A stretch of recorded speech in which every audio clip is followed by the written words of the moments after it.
Hey everybody, this is TJR and welcome to another episode of Mean and Nasty Comments, the series where I answer all your mean and nasty comments and also your nice comments too. Because after all, we don't want to just focus on the negative.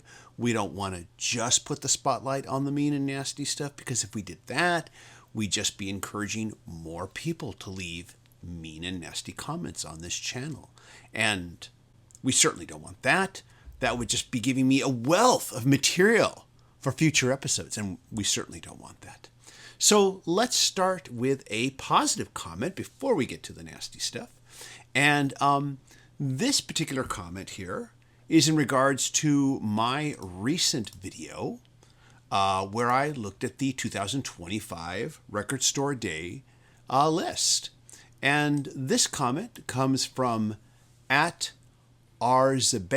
I don't know if I say that right. And with all of these comments, my apologies if I get any of these handles wrong. But RSD says, your mantra of, if there's at least one title I'm happy about, then I think it's a good record store day, as opposed to the many who will complain about the list, is healthy and refreshing. And I really appreciate this, and I say thank you. And I said this in the comment as well, that I honestly get a little fed up with a lot of the negativity surrounding the Record Store Day release schedule, or the list, I should say. And because, no one's forcing us to take part in this. No one's forcing you to get up out of bed and go get in line.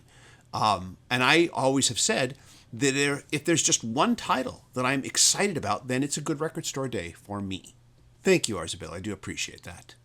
Up next, I want to give the Eagle Eye Award to @JimF2525. And he was one of the many commenters on my Karen Carpenter versus John Bonham video. And the reason I'm giving him the Eagle Eye Award is because he found something that no one else did. This particular video has had over 1 million views. And yet, @JimF2525 was the first person to notice that I made a mistake. He writes, great video and analysis. In minute 4, you accidentally left in a section from a different take that repeats what you said. And let me help explain what he is talking about here. Oftentimes when I'm making a video, and especially a video like this one where it is scripted, I might try more than one line read of any portion of my script. I might say it one way, pause, and then say it another way. Then in the editing, I will choose the better of the two versions. However, every once in a while, I have missed the fact that I said it two different ways, and both will make it into the video. This is not the first time I've ever made this mistake. I have seen many other YouTubers that I follow make this same mistake. And I'm not making excuses for myself or them. I'm just saying this is something that happens, especially when you are by yourself doing these videos. You don't have any copy editor. You don't have anyone to, double check your work. And so this happens sometimes. I have tried to cut down on this by always making sure that once I think I have the video done and uploaded, before it goes public, to watch it on television and see if I notice any mistakes. It's amazing what you catch when you're watching it on TV versus when you're sitting at the computer working on it. But still, it does happen. And so, JimF2525, you win the Eagle Eye Award for catching this. It took over 1 million people, but you caught it. Good job. I will leave a link to the video in case you want to check out that 4-minute mark mistake. I know you all want to catch me with my pants down, so go ahead and check out the mistake, and let's see if we can get this video up to 4 million. Next, we have a couple of comments here taken from my Becoming Led Zeppelin movie review video. Thank you to everybody who watched that video. And these comments are all in regards to Jake Holmes, the musician who originally wrote Dazed and Confused. @AlabastersMidge4692 writes, does Jimmy admit that he ripped off Jake Holmes? And Zemla Dracona 2915 writes, so wait, Paige acknowledges ripping off Jake Holmes? I might go see it just for that. And of course, these two comments are in regards to the fact that in my review, I wrote that Jimmy Page finally acknowledges Jake Holmes in the film. And to both of these comments, I will respond and say he does not actually admit to plagiarizing Jake Holmes. He just simply states that Dazed and Confused was inspired by Jake Holmes. Now, there were a number of comments asking if the film dealt with accusations of plagiarism, along with a couple of other rather vile accusations that I will not mention here because I don't want my channel to be demonetized. And while the film never discusses the topic of Jimmy Page and plagiarism or any of the other accusations that have been mentioned in the comments, I will say that on this channel I have discussed the topic of Led Zeppelin, or I guess I should say Jimmy Page and plagiarism. In fact, recently I did post 2 videos on this channel, one that goes in depth on the plagiarism charges regarding the song Babe, I'm Gonna Leave You, a song that I don't believe he intentionally plagiarized, and another that discusses the song Black Mountainside, a song that he didn't really need to plagiarize, but did anyways. It's kind of a weird story, but I think you'll find both very fascinating, so I will leave links to both videos in case you want to check them out. Next, and also related to my review of Becoming Led Zeppelin, we have a comment from @FamilyDog1234. First of all, I want to say thank you for having an easy handle to pronounce. And @FamilyDog1234 posts, I want to watch this myself. Don't want a review. Sorry. You must be young. You never heard Page or Jones talk about their childhood? @FamilyDog1234, you are absolutely correct. I am very young. Very, very young. I'm about 21, 22, 20. I'm 20. Yeah, that's the ticket. Thank you so much for your comment. Next, and also in regards to my review of Becoming Led Zeppelin, we have @VizCash3606. He writes, in my humble opinion, this doco was 50-50 for me. Bonham's interview snippets were great, and the IRL reactions of the guys were a treat to see. There were clips of unseen footage that were also exciting to see, but I've seen many of the clips before, and they edited a lot of concert video to unrelated audio, which any second-rate editor can do and do better. It was disappointing. I was hoping for more previously unseen clips than was given. Overall, 7 out of 10. Much like Monty Python's final ripoff album, another avenue for Jimmy to cash in. So first of all, I understand where you're coming from with this. I did notice this myself, but didn't really mention it in my review. Maybe I should have. But at the end of the day, this did not break the film for me. It obviously didn't break it for you either because you gave it a 7 out of 10. But I give a lot more slack in regards to this simply because there is so little footage of Led Zeppelin playing live that also has audio to accompany it that is available out there, which is why a lot of footage was taken from the DVD release of a number of years ago. I think it came out in the 90s. And this is why you also see audio footage synced to video footage that are not part of the same performance. I really view this as the filmmakers just making the best of the materials that they have. As for the final comment about cashing in, if all Jimmy Page wanted to do was cash in, then we would have seen an authorized Led Zeppelin documentary ages ago. He actually turned down a lot of pitches over the years to make a documentary about the band. But he turned them all down, calling them miserable and saying that they didn't understand the band or the music and that he didn't feel that they were the right person to tell the band's story. And one of the reasons he gave the go-ahead for Bernard McMahon was because he admired the very thorough research that he did on the documentary series American Epic.